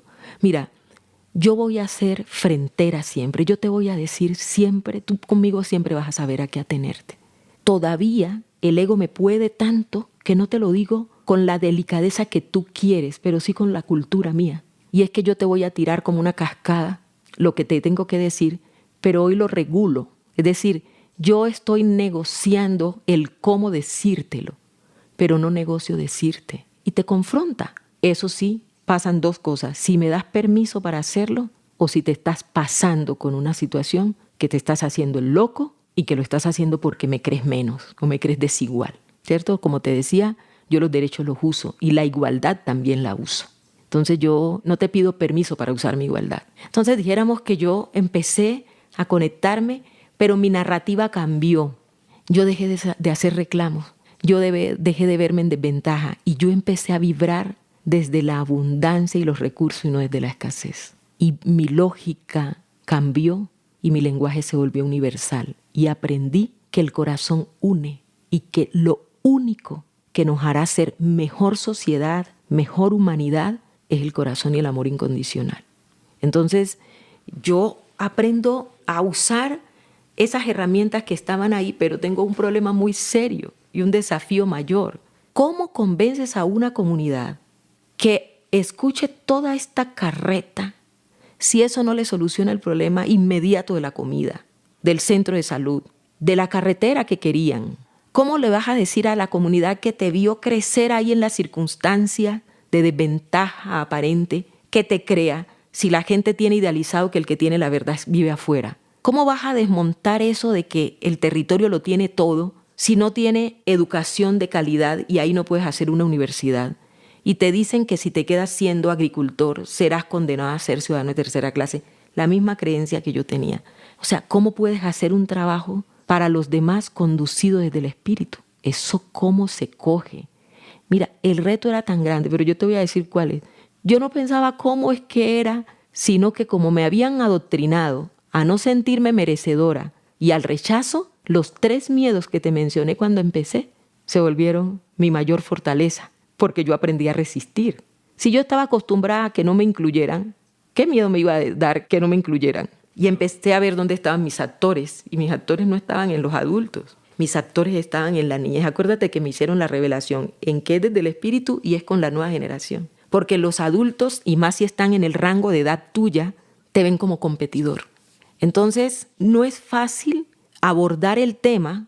Claro, mientras yo estoy echando este discurso aquí hay una necesidad que atender. Si todos cumpliéramos nuestro rol, yo me podría enfocar en esto, pero por aquí estaba viendo equipamiento, porque aquí estaba el alcalde haciendo las obras que tenía que hacer, poniendo la energía y todo, ¿cierto? Aquí estaría acompañando al alcalde el gobernador y acompañando al gobernador el presidente. Entonces harían una alianza para que el equipamiento anuquí del servicio de salud, de educación, de energía, de equipamiento de ese lugar se diera. Pero como aquí hay un vacío institucional, es que en los territorios periféricos la institucionalidad es casi inexistente. Por eso es que se les tienen que meter el demonio ahí. Cuando van a ver ya no tienen nada que hacer, porque el espacio que tenía que llenar el Estado lo tuvieron que llenar otros. Lo que yo quería era configurar un modelo donde ese espacio y donde esa lógica que yo veía, mira, allá que había liberales y conservadores peleando por bandos políticos. Allá había políticos corruptos, allá estaba las ONG haciendo asistencialismo, luego llegaron los paisas, compraron los terrenos y montaron los hoteles. Entonces parecíamos un hotel con pueblo. Sonábamos si el hotel era que sonaba y él hacía su marketing. Nosotros no sonábamos. Entonces nos íbamos cada vez invisibilizando más. Iba poniéndose Nuquí de moda sin nosotros. Nosotros aparecíamos en las imágenes tendiendo la cama y bailando danza. Y yo decía, ese no es el lugar, el único que nos merecemos. No, nos merecemos otro. Y ese era el impulso que me daba. Y luego empieza a llegar la guerra, a volverse tan evidente la presencia de la guerrilla, que empezó a secuestrar turistas. Y luego llegaron los paramilitares dizque a correr a la guerrilla y también montaron su murga, como digo allá. Luego empezaron a hablar y que nos iban a desarrollar con un puerto. y a mí me galopaban todas las ideas y la situación. Y si a mí no me dan toda la preparación desde la infancia hasta ese momento, yo no saco la fuerza para romper un modelo que, óyeme bien, nadie me entendía. Pero eso justo te iba a preguntar. Tú alguna resonancia y alguna base tienes que haber tenido, ¿no? Incluso si es que ya fuiste concejala, toda esta fuerza que tenías del activismo que te nació de pelearte con todo el mundo que estaba haciendo pendejadas en el territorio. Me imagino que esa fuerza no te nacía solo de adentro de ti, sino que tenías una resonancia en el pueblo que tenía esta necesidad y que seguramente veía en ti a alguien que sí les pueda representar, ¿no? O sea, cuando dices nadie te entendía, tal vez te refieres más a los que tenían el poder. Total. Pero el pueblo de alguna manera estaba contigo. Sí. ¿Qué les gustaba de mí? La fuerza. Yo rompí una cosa y es que allá nadie podía hablar porque era sancionado socialmente. Y eso fue uno de los primeros miedos que descuaderné. Yo descuaderné mi miedo a ser aceptado. Y hay gente que se pasa el 80% de su existencia intentando agradarle a todo el mundo. Por eso es tibio. Por eso no defienden su felicidad. Y está ahí, en el corazón está por dónde, y la información, pero la gente prefiere irse por las circunstancias que está afuera. Entonces yo tenía que decir la verdad en la cara al docente, al político, al que me tocaba decírsela, pero tenía que saber que ahí había otra guerra declarada hacia mí. Y tenía que preguntar si me iba a doler mucho ir a tomar whisky con el alcalde, ir a aplaudirle todo lo que dijera, o aceptaba que iba a estar sola. Porque los mismos reivindicados por mí luego iban a aplaudir al alcalde, y cuando estaban hablando de mí, ellos ayudaban porque no querían desagradar. Es lo primero que un líder transformador tiene que saber, que se va a quedar con él mismo, porque hasta la familia lo puede dejar por fuera y lo puede descalificar. Y mucho más si siente que corre riesgo, porque dice, te van a matar, deja de estar metiendo en problemas, que esto nunca va a cambiar. Mi mamá decía, ese pueblo está maldito, porque un monje, no sé, un seminarista una vez, no sé quién lo metió en un chisme hace muchos años, y todo el rango de mi mamá va a cumplir 80 años, todo el rango de mujeres de esa época, él les maldijo el pueblo y ellas crecieron y se envejecieron creyendo que el pueblo estaba maldito. Y me decía, va a ser que la maten porque este pueblo está maldito, jamás progresará. Y yo le decía, por eso es que no va a progresar, porque ustedes lo dieron por verdad absoluta. Pues mamá, vamos a ver quién se cansa primero, si ellos o yo. Y yo no sé si el desafío era desde el ego. Yo creo que había una mezcla de dos, pero era de amor incondicional. Yo decía, ¿por qué tengo que aceptarle? Mira, Felipe, ¿qué era lo que ocurría? Yo era visionaria. Yo tenía la visión definida del cómo debía ser en ese sitio de luz, en ese sitio tan generosamente dotado. El problema era el cómo. Y la gente tiene idealizado que Nuquí debería ser lo máximo, pero lo que no tiene es el cómo. Y como el cómo es el que realmente es el reto y el desafío. Tú puedes soñar la escena, pero acostado en tu cama, levantándote todos los días tarde y no poniéndote en pie, pues no lo vas a lograr. Esa es la visión y la misión. Yo tenía clara la misión. Y yo lo hubiera querido hacer acompañada, pero yo iba en contravía de los que tenían el poder, docentes y políticos. Yo iba en contravía de mujeres que se sentían amenazadas con mi presencia, porque me volví muy vistosa. Y lo otro, que fue mi ventaja, que es la que más he padecido, Felipe, es mantener a prueba de fuego los valores y los principios. Cuando me preguntan mi mayor fortaleza, yo digo los valores y los principios. Y su mayor desafío fue encarar mis propios miedos para ir a encarar los miedos de mi comunidad. Yo no estoy haciendo cosas para agradarle al resto de la sociedad del mundo. Yo estoy promoviendo un modelo que le sirve al planeta. Yo empecé a defender a Nuquí porque yo decía, yo tengo que jugar de anfitriona aquí. Y yo luego fui abriendo el horizonte y supe que mi misión de Nuquí iba a impactar al mundo, porque pocos lugares están tan bien mantenidos como Nuquí. Cuéntanos un poco de la parte concreta de eso, de cómo manifestaste ese modelo. Entiendo que hiciste esta fundación Mano Cambiada, entiendo que trabajaron mucho en turismo comunitario, en turismo sostenible. Cuéntanos un poco cómo fue el modelo, cómo lo implementaste y qué impacto tuvo. Bueno, entonces mira, la visión general es que teníamos que hacer un modelo de autogestión territorial donde ya sacáramos de nuestra lógica la intervención de las ONG que hacen asistencialismo porque van con un proyecto concreto que tiene unas fechas y unos resultados concretos y un presupuesto determinado. Nosotros teníamos que hacer un proceso donde no siempre tienes recursos y donde hay crisis. Entonces, lo que ya se habían ganado unas luchas, entre eso la Ley 70, del 93, que te digo que es donde se le reconoce a los negros de Colombia, gracias a esa lucha de que los territorios del Pacífico, que están alrededor de los ríos, de las fuentes de agua, ancestralmente son ocupados por nosotros, por ende, el Estado no puede llegar a concesionárselos a cualquiera sin nosotros. Me contabas ayer que esa fue una lucha del M-19, ¿no es cierto? El M-19, hay un acuerdo de paz con la guerrilla del M-19 y el M-19 logra pedir a cambio de la dejada de las armas que la Constitución que venía de 1800 y algo pudiera ser transformada porque ya había cambiado el contexto de nación. Y en el 91 se hace la Constituyente. Estando en la Constituyente, la población negra no estaba organizada y se vale de los indígenas que sí ya habían hecho su proceso territorial. Ya había jurisdicción. Y ya había jurisdicción. Entonces, Rojas Virrí se llama ese constituyente, logró hacer un acuerdo con la comunidad negra y los líderes de la comunidad negra, él logra colgar a última hora, antes de cerrar el ejercicio, un artículo transitorio que es el 55, que le da paso, permitió luego convertirlo en ley. Y se convierte en ley en 1993. Y lo que prometimos los negros para que eso fuera verdad fue decir que el territorio del Pacífico se iba a desarrollar de acuerdo a nuestra cosmovisión. A mí particularmente me gusta honrar la palabra. Y yo por eso decía, ahora no nos podemos quedar entusiasmados en lo político si este territorio, este modelo no se configura en lo real, porque se queda muy abstracto y no baja al territorio. Entonces yo soy buena para fijar cosas en el territorio que cumplan lo político y encontré en el turismo la mejor herramienta. Entonces, cuando me preguntan en el modelo de turismo comunitario, yo digo, el turismo comunitario para mí es un modelo de autogestión territorial.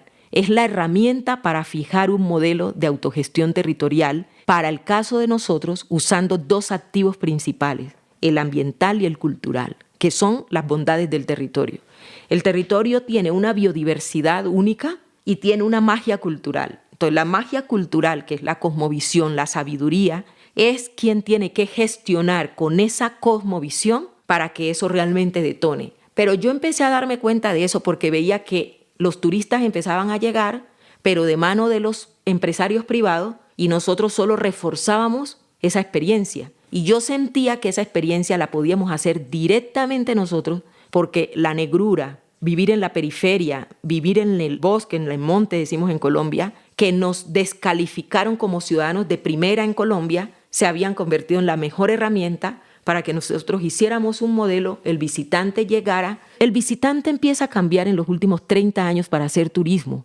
Ya no quiere lugares masivos, quiere lugares para desconectarse de la realidad que trae de su ciudad, sobre todo el que tiene mejor poder adquisitivo y mejor posición en su sociedad. Entonces yo empecé a decir que ese mercado era creciente y que nosotros teníamos un nicho de mercado especial ahí porque la gente venía sensible con lo ambiental y sensible con lo cultural. Ahí creo que fui bastante visionaria y empiezo a proponer el modelo. Pero lo que te decía era que había resistencia aún proponiendo eso. Claro, porque de alguna manera era darle la espalda a la gente que estaba inyectando recursos, ¿no? Total. Entonces había resistencia porque a veces la gente ni siquiera se da permiso para saber de qué se trata. Y ya le ha venido funcionando el hotel de la misma manera, no lo va a reversar. Y posiblemente haya habido torpeza mía para explicarlo. Porque al no entendérmelo y al atacarme, pues yo soy una mujer emotiva, pues yo tenía que reaccionar y todo. Entonces, cuando no me seguían, yo misma lo ponía a funcionar. Yo me puse de activista. Yo nunca vendí una cama. Yo hasta hoy no tengo hotel. Pero yo sentía que tenía que coger el toro por los cuernos porque la institucionalidad, llámese alcaldías o consejos comunitarios, que son los que administran los territorios colectivos de comunidades negras, que equivale aquí a un modelo parecido que ustedes le llaman las juntas parroquiales, allá son los consejos comunitarios, no estaban maduros para ejercer política. La gente no está madura para ejercer poder, por eso es que se enreda con el poder. Entonces la gente pide llegar a esos espacios y luego hace lo mismo que le criticaron a los opresores. Yo empecé a darme cuenta que la visión de largo aliento no la tenían clara los políticos. Y un amigo me convenció de que al tener tan claro eso y haber hecho tanto esfuerzo y tanto trabajo, porque dijéramos que eso ocurre en el 2005 cuando yo monto a Mano Cambiada, pero yo vengo en este liderazgo desde el 89. Él me dice, usted está hecha ya lista para crear su propia organización. Y me daba miedo, yo decía no. Me dijo, es que no tenés representación, te van a seguir sacando de las mesas, porque no representa sino a Josefina Klinger. A Josefina Klinger hay que crearle una institución que lo valide. Y un día me volví a ir de Nuquí, me echaron todos ellos, se amangualaron y me echaron. Y en el 2005 me voy para Bogotá y me voy a decirle a los colombianos que ya hacíamos turismo, que ya habían unas posadas hechas, que ya habían un modelo hecho, que estábamos configurando y que confiaran en nosotros. Y Bogotá se abrió. Y cuando Bogotá se abrió yo dije, wow, sí, es por aquí. Y en el 2006 creo a Mano Cambiada. Entonces Mano Cambiada nace como la organización que va a promover el modelo que yo tenía claro desde lo políticamente correcta. Yo te decía que yo tengo idealizado la política. La política es la mejor herramienta para tú poder servir y transformar realidades. Pero estamos acostumbrados a no usar el poder políticamente bien. Entonces yo decía, hay que crear un modelo para poder gestionar el territorio de manera políticamente correcta. Pero para eso tú tienes que perder el miedo al no tener, a la escasez, a que no te validen. Tú tienes que defender y ser coherente con lo que es. Y lo peor, mostrar resultados para que te crean. Y más en un país que discrimina. Nosotros siempre hemos tenido todos los defectos para el resto del país. Entonces, que yo genere un modelo y capte la confianza y gane la confianza para hacerse iba a tomar varios años. Ese es otro de los secretos. Saber que eso es una cosa de largo aliento, que lo vas a hacer ahora y que los resultados los vas a ver en 30, 40, 50 años. Que es más, nadie te está diciendo que vas a ver los resultados, pero siémbralo. Entonces, creo a Mano Cambiada, me busco otros aliados, líderes. Luego me di cuenta que la pasión por ese sueño la tenía yo más que los otros. Y yo sí no me voy con aguas tibias, yo no quiero los tibios. Yo te puedo amar y por el amor que nos tenemos que estar separados. Y nos seguimos amando, porque lo demás es apego. Pero si yo no estoy siendo feliz contigo, es más sano separarnos. La gente te acompaña el sueño, pero el sueño es tu sueño. Y los demás le meten el 30% y tú empiezas a pelear porque no le meten el 70%. Y si no eres claro en eso, las relaciones cierran muy feo. Y con algunos socios de Mano Cambiada cerró, pero yo siempre defendí que yo no necesitaba que la gente estuviera ahí de tibio esperando a ver cuándo era que eso iba a detonar. Yo le decía, es que no va a detonar si tú no le metes la fuerza ahora, hay un periodo de siembra. Y en la siembra hay que aguantar hambre, hay que trasnocharse y todo, pero tú quieres es tener frutos sin haber sembrado. Entonces también hubo separación ahí y yo me logro ir con el sueño y fijarlo en estas líneas. Si es un modelo de gestión, encuentro en el ecoturismo la mejor estrategia, pero el turismo es integral. El turismo comunitario es un modelo, no es una actividad, no es una de las modalidades del turismo. Y cuando me los describen por ahí, yo digo, te estás quedando en lo menos fundamental. Lo fundamental es que tú puedes un territorio darle ese enfoque, pero lo que hay ahí atrás es todo un modelo de gestión. Entonces nosotros decimos, si yo tengo políticamente un territorio ya reconocido, pero ese territorio no se rentabiliza, la gente lo va a dejar, porque la gente va a salir donde encuentre estabilidad económica. Lo que te decía al principio, de mis primeros aprendizajes, cuando llego con 2 hijos y empiezo a encontrar estabilidad económica, es que reflexiono que cuando el territorio te da rentabilidad, tú lo empiezas a ver con otros ojos. Cuando tú no tienes economía formal, tú no tienes casi permiso para soñar, porque tú estás tratando de sobrevivir y vives de lo que llega. Pero cuando tú empiezas a formalizar tu economía, tú empiezas a ver más horizontes más lejanos.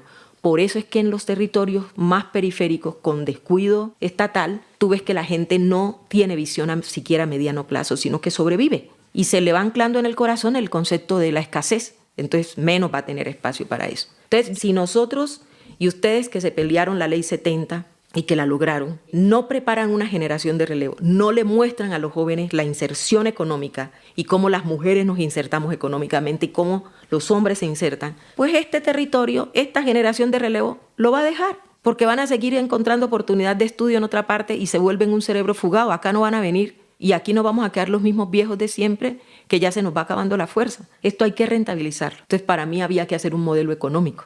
2, había que gestionar de forma inteligente los recursos ambientales. Por eso yo digo, en mi estrategia de marketing, yo me puse la selva en la cabeza, porque me la habían enseñado a tener en los pies. Y en los pies la pisé, la desprecié, la pateé, la quemé y me la puse en la cabeza. Y en la cabeza la pienso, la siento, la vuelvo visible.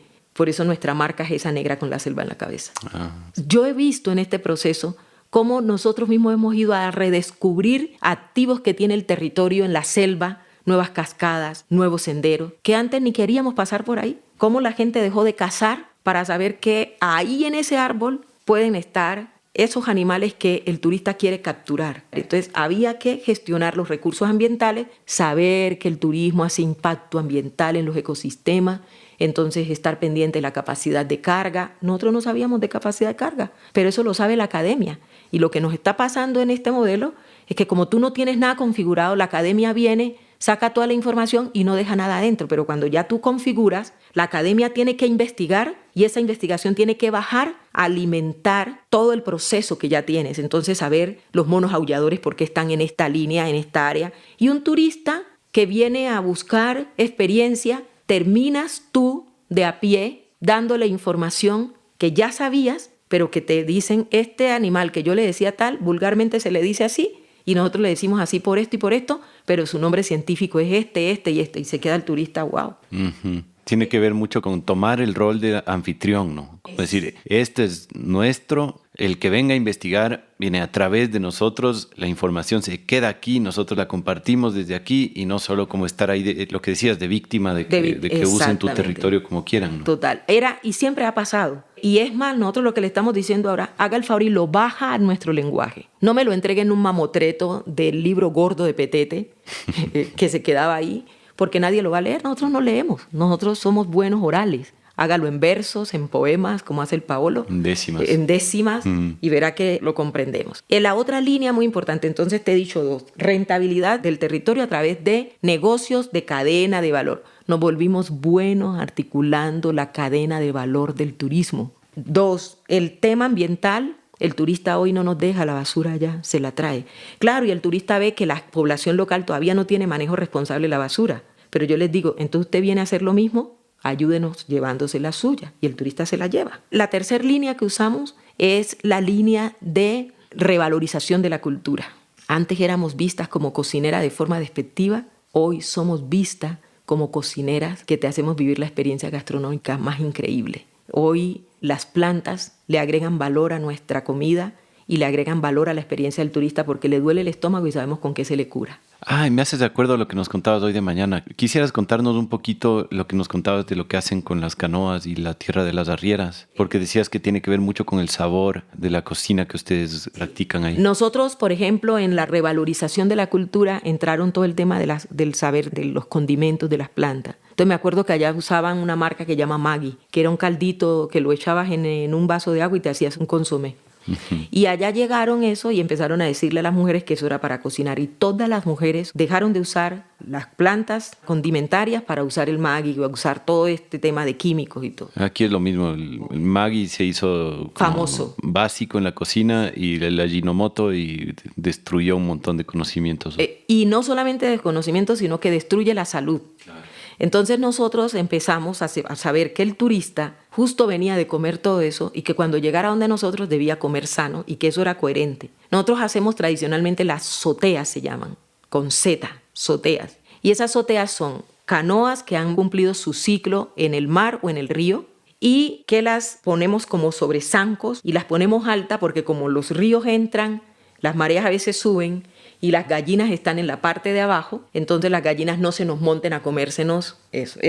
Todo era sabiduría. Pero nosotros sembramos con la hojarasca, nosotros tenemos 12 ríos y somos una selva interrumpida por el mar. Eso da una ventaja y es que hay mucha sedimentación. Las hojas muertas de los manglares, de todo. El río las trae, las pone en el mar y como el mar devuelve lo que no es de él, el mar nos las devuelve a la playa y eso se llama hojarasca. Bajamos y ya hay una que está triturada porque el mismo mar hace su labor de triturarla. Entonces la recogemos, la ponemos para que el agua de la lluvia le quite la sal y nos vamos a la selva y como tenemos ecosistemas tan en buen estado, pues tenemos las arrieras que hacen un trabajo y ellas sacan el humus. Es una tierra café oscura. Revolvemos eso, le echamos a esta canoa que ya cumplió su ciclo y ahí sembramos las condimentarias. Entonces hoy el turista cuando ve que él mismo puede ir por el orégano, ustedes le dicen chillangua, nosotros le decimos cilantro cimarrón, puede ir por todas esas plantas y la comida. Entonces tenemos el coco, tenemos las plantas y tenemos la impronta.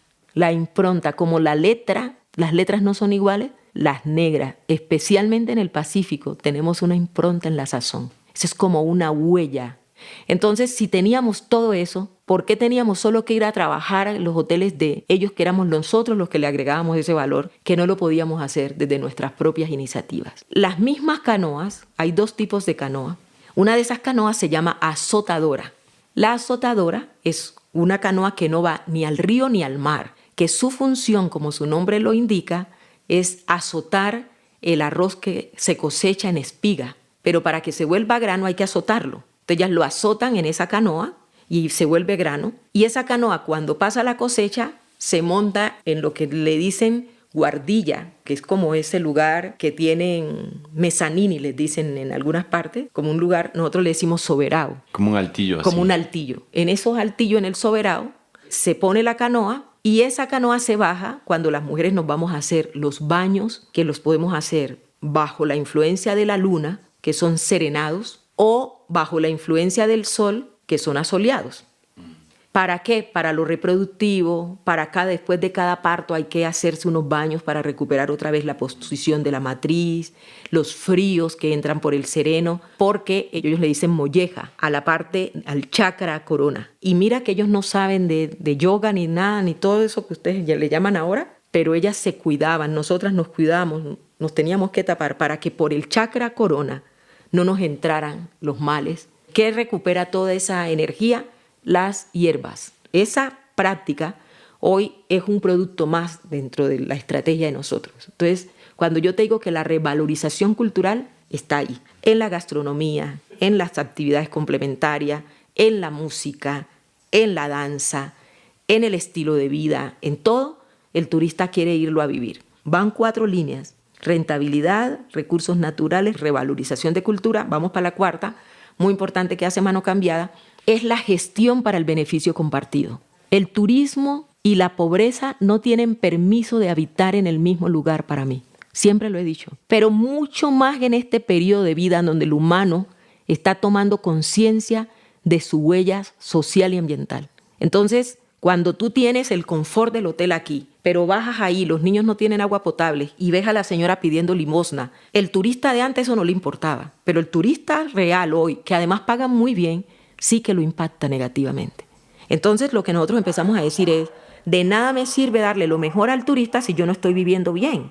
Es que a mí me tiene que fluir hasta por los poros que yo vivo feliz y en armonía y en bienestar. Y bienestar no es que yo estoy esperando tener un edificio, un apartamento y un carrazo, no. Bienestar es que yo vivo en un entorno natural donde soy feliz, posiblemente con poco o con mucho para otros. Entonces nosotros empezamos a saber que los destinos se configuraban donde la población que tuviera poder adquisitivo sacaba toda su artillería, pero la población local se iba quedando rezagada. Y cuando yo me comparaba con Cartagena, yo decía, ese es el turismo de Cartagena que yo no quiero aquí, fue una de las cosas que más me movieron a hacerlo. Para que eso se dé, tú tienes que aprender a hacer gestión, tú tienes que preparar y tienes que recuperar la ética en esa gestión. Mano Cambiada trabaja muy fuerte para eso y nosotros podemos decir que hoy somos una organización que cuando abre la boca en Colombia y pide una cita en una instancia de poder de la institucionalidad, nos las dan. ¿Por qué? Porque le demostramos a los gobiernos que nosotros éramos su coequipero. Porque tú me podrás traer desde Quito, puedes llevar a la periferia de Esmeralda todas las oportunidades. Pero si en Esmeralda los liderazgos no son serios, éticos y comprometidos, todo el esfuerzo que salga de Quito será perdido. Y nosotros seguimos creyendo que el problema es de Quito, del gobierno central. Y en lo local nosotros no estamos dando la talla porque andamos distraídos y los que están en el poder tratando de sacar el máximo provecho comprometiendo el interés de la comunidad. Nosotros promovemos nuevos liderazgos para servir de coequipero porque yo sigo insistiendo que las relaciones de pares valen más para mí que donde un político vaya a creerse de mejor familia y a creer que yo que estoy en el entorno me merezco lo que él se imagina.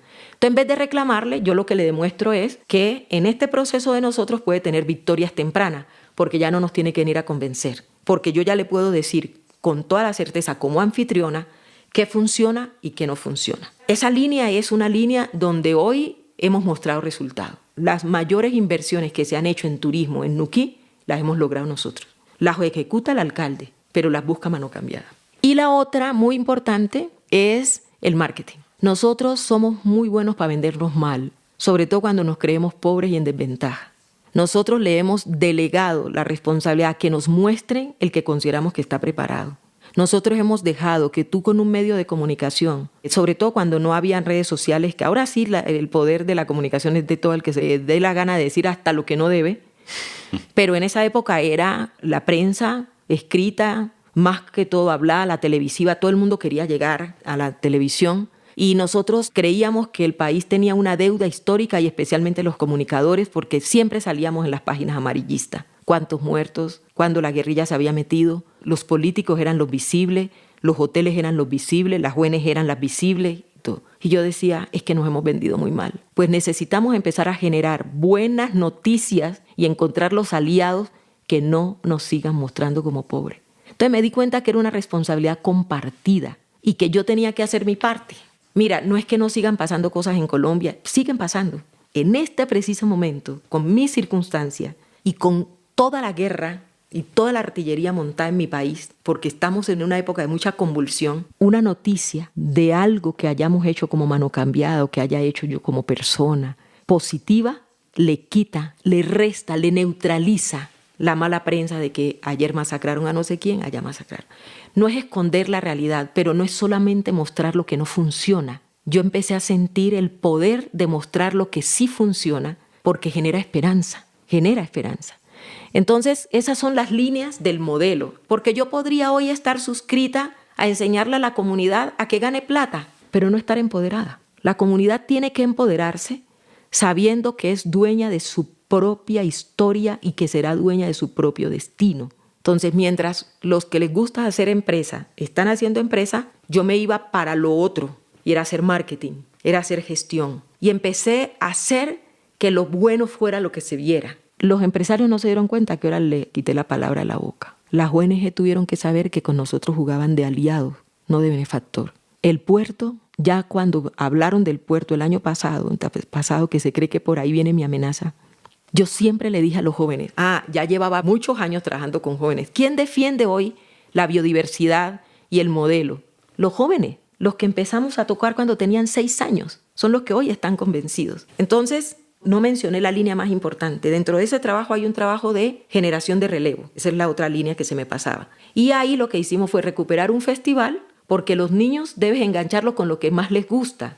La música, el deporte, el baile. Ser reconocidos, sentir que son el centro, la educación ambiental. Entonces, como nos llegan tortugas, ballenas y aves, ese festival fue una estrategia que crearon unas fundaciones para poder devolvernos en una información pedagógica, lúdica, como aprendemos. Los negros aprendemos a partir de la lúdica, de lo artístico, porque somos por naturaleza arte. Y ellos dejaron ese festival, se muere cuando a ellos se les acaba la plata del proyecto. Por eso yo tengo claro que una cosa es un proyecto y otra es un proceso. Yo quedo provocada, pero no tenía las condiciones económicas para hacerlo. Pero cuando ya hago a mano cambiada y tomo la operación del Parque Natural Utría, retomo el festival. Llevamos 10 años haciendo el festival. Entonces, el niño que tenía 6 hoy tiene 16, el que tenía 10 tiene 20. Los niños de Nuquí te dicen que las ballenas son nuquiseñas. Hemos logrado que los niños de Nuquí, antes de que sean adolescentes, hayan salido a hacer un avistamiento de ballena y hayan conocido el Parque Nacional Natural Utría, para que relacionen los recursos ambientales con la felicidad y no con el fracaso y el dolor. Porque los adultos se empecinaron en decirle a los niños que la selva era insegura. Inseguro es su espíritu, su miedo. Pero la selva es segura y usted en la selva puede tener confort si es capaz de leer el lenguaje de la naturaleza y hacer construcciones livianas, no pesadas. Entonces, ahí está todo el modelo. Nosotros no estábamos haciendo este proceso con ingenuidad. Era un proceso de transformación. Jamás va a acabar. Pero necesitábamos de un asidero para mostrarle al resto del mundo que ya no éramos los pobres a los que tienen que atender de la misma manera, que necesitamos quien llegue de afuera a salvarnos. Hoy necesitamos aliados, no salvadores. Hoy no tienen permiso los salvadores. Nuquí no es un modelo que yo hice y que esto lo he hecho sola. Yo me encargué de la línea de turismo, pero hay otros líderes que están encargados del tema de pesca, otros que están encargados de la parte política. Pero lo que ya empezamos a notar es que la política se dejó de hacer como se hacía antes. No, se sigue haciendo, pero hay un sector que lo sigue haciendo. Porque siempre va a haber quien quiera vender el voto. Pero yo tengo una fe de que en 10 años más Nuquí la tiene totalmente cambiada. ¿Por qué? Porque lo que hemos hecho en Nuquí cobra todo el sentido ahora con el cambio climático. Mira, con lo del puerto, mi principal argumento ahora, en el 97, yo lo que decía era, si cuando llegue el puerto son los ambientalistas que tienen la voz y desde lo técnico siguen demostrando, eso va a tener una línea, pero no va a ser lo principal. Lo principal es que la comunidad anfitriona ya tiene un modelo que lo único que está necesitando es inversión económica y técnica, pero ya le funciona. Entonces a nosotros ya nos funciona un modelo económico. Nuquí recibía 500 turistas al año, Nuquí puede recibir en un año 45.000 turistas que llegan en avión. Y de esa torta que los paisas se comen, les toca una gran mayoría, ya no es verdad que a nosotros nos toque el 10%, nos puede estar tocando el 50%. Los paisas son los empresarios hoteleros, los empresarios de Medellín. Y extranjeros que también llegaron, ya están llegando de otra parte. Entonces mi argumento esta vez hacia el puerto no era salir a defenderse de negros contra blancos, de ricos con pobres, de letrados e iletrados, de mujeres contra hombres. El planeta no necesita más esa lógica. Y si existe, la única forma de desmontarla es creando otra narrativa y otra lógica. Yo lo que le decía a los jóvenes, lo que se tiene que poner sobre la mesa, con el que sea, es que Nuquí se puso de acuerdo en la visión de desarrollo que quiere tener. Lo puso a funcionar y ya tiene un modelo que da resultados. Qué valioso. Para terminar, tal vez te gustaría invitarle a nuestra audiencia o pedirle a nuestra audiencia alguna cosa, a conocer tus proyectos, si es que hay algo que puedan visitar en la red o presencialmente en Nuquí. ¿Cómo se contactan con ustedes? ¿Cómo conocen su trabajo más a fondo? Mira, yo no me quiero ir, antes de contestarte esto, Felipe, a decirte que yo he caminado por Ecuador, especialmente por Esmeralda, y he descubierto que hay unos espíritus bien despiertos para hacer las transformaciones que los pueblos de ustedes también necesitan. Recorrí Caimito, que tiene su estrategia de turismo sostenible, El Cabo, que está tratando de abrir los ojos, Muisne, que tuve la posibilidad de conocer a Paolo, a Isa, en su proceso de Muisne desde adentro. Conocí a Bunche, que es un modelo que no debe replicarse porque la playa está saturada, la capacidad de carga no la respetan. A Muisne, la isla, que siento que la dejaron dormir. Ella es como una diosa que dejaron de visitarla y que se está literalmente muriendo. Y la gente no se está dando cuenta. Hay que recuperar la esencia de la isla. Y hoy tienen la parte del continente de la isla en una jauría de negocio, pero por ahí no es. Uno puede ganar plata, mucho dinero, sin necesidad de ceder la esencia. Entonces he visto muchas cosas y mi recomendación es: no esperen que sea irreversible. Dejen el confort de la ciudad y atrévanse a visitar más esa zona. Cuando vayan como visitantes, valoren lo que la gente hace allá. Si una señora está haciendo un esfuerzo por generar un modelo en el que va a alejarse de la pobreza material, porque se va a rentabilizar, pero además quiere cuidar el manglar, ese turista que va de Quito, que va de Guayaquil, que va de donde sea, que va del exterior, tiene que aprender a valorar eso. La zona de Muisne no tiene permiso para repetir el típico modelo de consumo. Lo que les voy a decir no suena bonito, pero cuando nosotros empezamos este proceso nos dimos cuenta que quien menos sabía viajar para valorar esos recursos era el mismo colombiano. Entonces nosotros empezamos a hacer un trabajo de sensibilización con la estrategia de marketing. Y descubrimos que en la ciudad había gente que ya estaba conectada, pero que no sabía cómo encontrar a los actores en territorio. Por favor, aquí tienen que terminar el asistencialismo. No creo en las asociaciones. Cuando la gente cree que todo le falta, cuando la gente cree que el otro es mi amenaza, no hace relación de confianza con nadie. El modelo asociativo se ha impuesto como una condición para poderle dar plata a 7 o 10 familias. Y las ponen a juntarse cuando no tienen ni siquiera empatía. Para que tú hagas sinergia necesitas tener empatía. Si yo me siento pobre, cuando el otro consiga una teja para ponerle a su casa, me va a dar envidia. Entonces, ¿qué modelo nos funcionó? Y para mí ahí estuvo la revolución. Cuando nos dimos cuenta que era más fuerte encontrar una estrategia que conectara varias unidades familiares. Los que tienen hotel o posada, el que tiene la embarcación para llevar a los turistas y transportarlos, el que tiene la artesanía para así. Pero no hicimos que que sabe trabajar su artesanía, se asociara con el de la posada y todo, porque no comparten la misma interés para producir.